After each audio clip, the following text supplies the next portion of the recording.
Samtang nga sa laing bahin sa Bacau Sapa, adunay 60 anyos nga patay sa usa ka vehicular accident dito sa lungsod sa Tabuilan.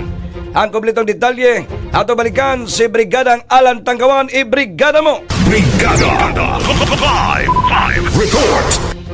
Nakapsan gyud sa kinabuhi sa Tuburan District Hospital ang usa ka 60 anyos nga lalaki nga nagmaneho sa iyang motorsiklo uman gidumbol sa laing nga motorsiklo dito sa Sitio Kunol, Barangay Tigbawan, Tabuilan, Cebu.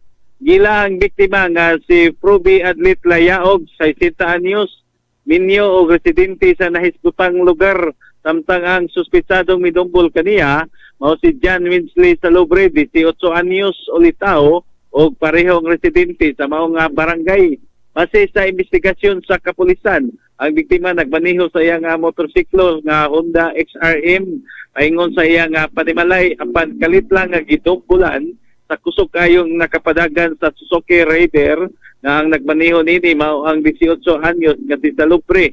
Gumikan sa kakusog sa impact sa pagkadumbol nini, nakangkon og grabing kadaot ang ulo sa biktima, samtang ang suspitado nakangkon usab og samad sa kalawasan. Daling gidala sa tambalanan ang biktima apan gideklarar nga patay na si Layaog sa tindi nga physician nga si Dr.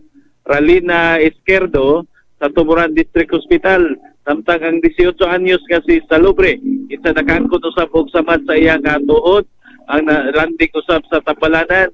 Ingon nga magatubang og kaso sa pagpasagad sa pagmaneho.